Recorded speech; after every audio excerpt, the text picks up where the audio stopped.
Hello everybody. तो class 9th chemistry है आपका और चैप्टर नंबर आपका फर्स्ट ही है, जिसमें से हम आज कुछ फर्स्ट चैप्टर से इम्पॉर्टेंट क्वेश्चन के बारे में डिस्कशन करेंगे।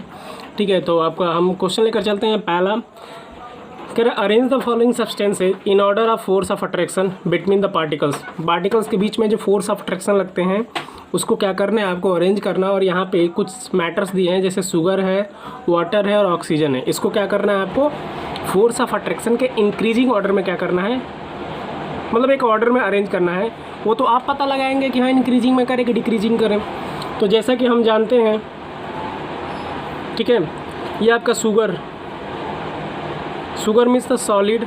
ठीक है, इसके बाद वाटर मतलब लिक्विड और ऑक्सीजन का मतलब गैस। तो हम जानते हैं सॉलिड के पार्टिकल क्या होते हैं, बहुत ही क्लोजली कॉम्पैक्ट होते हैं और उनके बीच में जो फोर्स ऑफ अट्रैक्शन लगता है बहुत ज़्यादा होता है। फिर उससे कम क्या होता है, लिक्विड होता है। फिर सबसे कम किस में होता है, आपका गैस होता है। तो यहाँ सबसे ज़्यादा है, यानी कि कुछ इस टाइप का। तो ये हमारा क्या है, डिक्रीजिंग क्रम का है, डिक्रीजिंग ऑर्डर है। ठीक है, तो इसको अगर हम अरेंज करें तो किस फॉर्म में लिख सकते हैं, यहाँ पे शुगर के बाद क्या होगा, सबसे ज़्यादा होगा फोर्स ऑफ अट्रैक्शन, फिर वाटर होगा और फिर आपका क्या होगा, गैस का मतलब ऑक्सीजन। तो ये हमारा क्या हो गया, आपका अरेंज हो गया। ठीक है, अगर इसी को इंक्रीजिंग फॉर्म में करना है तो क्या हो जाएगा, हमारा ऑक्सीजन हो जाएगा। ऑक्सीजन के बाद क्या हो जाएगा, वाटर हो जाएगा और वाटर के बाद क्या हो जाएगा, हमारा शुगर हो जाएगा। तो ये जो अरेंजिंग है फोर्स ऑफ अट्रैक्शन का, वह क्या है, इंक्रीजिंग ऑर्डर हो गया। ठीक है,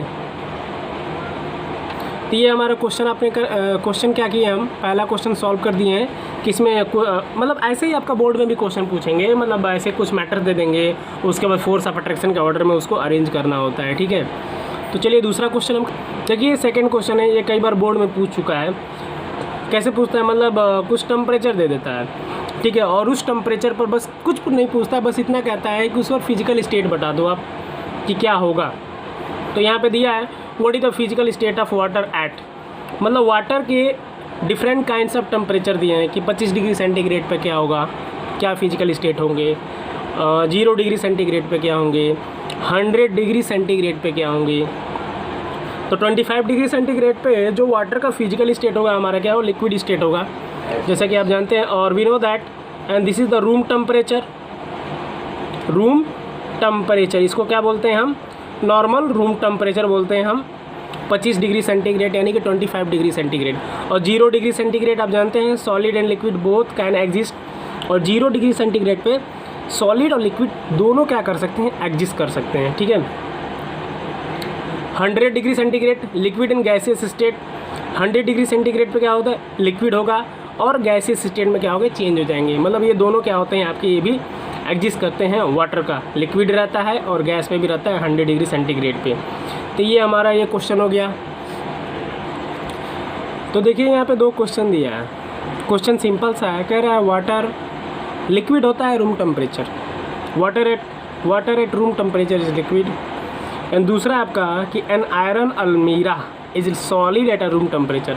दोनों चीज़ वही है, बस थोड़ा सा माइनर डिफरेंस है कि जो वाटर है रूम टेम्परेचर पर लिक्विड होता है और जो आयरन मतलब जो लोहे की अलमारी है वह रूम टेम्परेचर पे सॉलिड होता है। ऐसा क्यों? क्योंकि देखिए इसका सीधा सा रीज़न है, जो लिक्विड है, ठीक है, उसका बॉइलिंग पॉइंट रूम टेम्परेचर से अबव होता है और जो आयरन है उसका मेल्टिंग पॉइंट रूम टेम्परेचर से अबव होता है।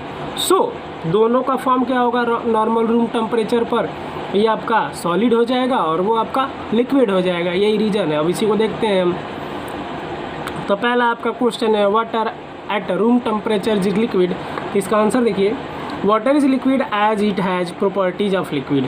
जो वाटर क्या है, वाटर एक लिक्विड है और उसकी कुछ प्रॉपर्टीज होती हैं, जैसा कि दिया है कि it has boiling point above the room temperature. इसकी जो बॉइलिंग पॉइंट होती है, मतलब जो BP होता है, वह इसके नॉर्मल रूम टेम्परेचर से अबव होता है। क्या होता है, अबव होता है, जिसकी वजह से ये नॉर्मल रूम टेम्परेचर पर लिक्विड के फॉर्म में होता है। ठीक है, तो देखिए ये प्रॉपर्टी दिया है लिक्विड का, कह रहा है it does not have any fix shape. हम जानते हैं लिक्विड की कोई फिक्स शेप नहीं होती है। इट मीन्स इसका मतलब ये है कि जिस भी कंटेनर में हम रखते हैं ना वो उसको एक्वायर कर लेता है, उसको प्राप्त कर लेता है, मतलब उसके शेप का बन जाता है। दूसरा अगर हम बात करें इट हैज़ फिक्स वैल्यूम, उसका वैल्यूम क्या होता है, फिक्स होता है। तीसरा हमारा क्या है, इट शो द फ्लूइडिटी। आप जानते हैं लिक्विड है तो मतलब उसकी फ्लूइडिटी बहुत ज़्यादा होती है, जहाँ पर है वो तहाँ पर लुढ़क जाता है, और उसकी फ्लूइडिटी मतलब क्या बोलते हैं, तरलता, वो बहुत ज़्यादा तरलता है, ठीक है। मतलब जहाँ पर रखते हैं ईजिली वे में फ्लूइडिटी मतलब फ्लो कर जाता है, सीधा सा मतलब ये। दूसरा हमारा जो क्वेश्चन हम देख रहे थे वो आपका अलमारी है। अब देखिए ये हमारा दूसरा क्वेश्चन था, दूसरा क्वेश्चन क्या पूछा गया था कि जो आयरन का अलमारी है वो क्या होता है, सॉलिड होता है आपके रूम टेम्परेचर पर। क्यों होता है, क्योंकि उसकी जो मेल्टिंग पॉइंट होती है ना वो आपके नॉर्मल रूम टेम्परेचर से अबव होती है, जिसकी वजह से ना वो जो नॉर्मल रूम टेम्परेचर पर सॉलिड के फॉर्म में होता है, ठीक है। और तब सॉलिड है तो सॉलिड की प्रॉपर्टी भी यहाँ पे इसी के साथ वो भी कवर कर लेते हैं हम। तो देखते हैं, it has fix shape and fix volume. इसका शेप और वैल्यूम क्या होता है, दोनों फिक्स होते हैं। It has an open surface, ये क्या होता है, इसका सरफेस ओपन होता है। And it is rigid and incompressible in nature. इसका मतलब इन नेचर में कैसा होता है, तो ये बहुत ही रिजिड होता है, कठोर होता है, और इनकम्प्रेसिबल होता है। सॉलिड है, आप तो दबा नहीं पाएंगे क्योंकि वो ऑलरेडी उसके जो पार्टिकल है एक जगह से क्लोजली पैक है, जिसकी वजह से हम उनको दबा नहीं पाएंगे, ठीक है। तो हमारे दोनों क्वेश्चन आपके कवर कर लिए गए हैं। इसके बाद हम और क्वेश्चन है देखते हैं। तो देखिए ये वीडियो का लास्ट क्वेश्चन है, ठीक है। और ये जो क्वेश्चन है आपके मन में बहुत ज़्यादा आता होगा। आप एक हाथ पर आप बर्फ़ का टुकड़ा ले लेते हैं और एक हाथ पे आप क्या करते हैं, वाटर लेते हैं। दोनों का टेम्परेचर आपका 0 डिग्री सेल्सियस है, बट वहाँ पे जो आइस से ज़्यादा कूलिंग सेंसेशन देता है, और वहीं पे जो वाटर है जिसका टेम्परेचर 0 डिग्री सेल्सियस है वो आपको कम मतलब ज़्यादा कूलिंग मतलब कम इफेक्टिव आपको फील होता है। तो ऐसा क्यों होता है, देखिए इसके पीछे का एक रीज़न है। आप लोग पढ़े होंगे लेटेंट हीट ऑफ फ्यूजन। और फ्यूजन का मतलब क्या होता है कि कोई सॉलिड क्या है लिक्विड के फॉर्म में चेंज हो रहा है। तो यहाँ पे जो आइस है आपका वो क्या है, सॉलिड है, और दूसरे वाले पाम पे आप क्या रखें हैं, वाटर रखें हैं, उसका भी टेम्परेचर 0 है, और ये जो आइस है इसका भी टेम्परेचर आपका 0 है। लेकिन जो आइस है वो सॉलिड के फॉर्म में है, और वो इन्वायरमेंट से क्या करता है, ज़्यादा हीट एनर्जी क्या करता है, एब्जॉर्ब कर लेता है, जिसकी वजह से जो सॉलिड है वो क्या होता है लिक्विड के फॉर्म में मतलब जल्दी क्या करता है, वो कूल होता है, जिसकी वजह से हमें ज़्यादा कूलिंग सेंसेशन फील होता है। यहाँ पे लिखा भी है the ice absorb more heat from the surrounding. जो आइस है वो ज़्यादा हीट क्या कर लेता है, सराउंडिंग से ज़्यादा हीट एब्जॉर्ब कर लेता है as compare to water at 273 kelvin, ठीक है। किसके कंपेयरिंग में, वाटर के कंपेयरिंग में, जिसका टेम्परेचर 273 केल्विन है।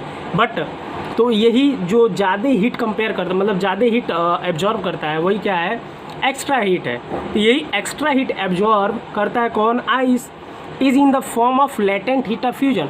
तो वो जो एक्स्ट्रा हीट रहता है वो किस फॉर्म में रहता है, तो वो लेटेंट हीट ऑफ फ्यूजन के फॉर्म में होता है, जिसकी वजह से आइस आपका ज़्यादा मात्रा में इफेक्टिव कूलिंग होता है, मतलब ज़्यादा कूलिंग सेंसेशन आपको फील होता है। तो ये रीज़न है। अगर कोई भी पूछे आपसे वाटर है और आइस है, दोनों का टेम्परेचर 0 है, तो आप बिना मतलब आप आँख में तो बता देना कि भाई साहब जो आइस है आपका वो ज़्यादा कूल होगा। क्यों होगा, क्योंकि उसके पीछे क्या है, एक थोड़ा सा केमिकल प्रॉपर्टीज़ पढ़ा दीजिएगा उनको भी कि भैया इसके पीछे लेटेंट हीट ऑफ फ्यूजन के कारण ये ज़्यादा कूलिंग सेंसेशन वाला फीलिंग देता है, ठीक है, और वाटर आपका नहीं देगा। तो मिलते हैं नेक्स्ट वीडियो में, तब तक के लिए धन्यवाद।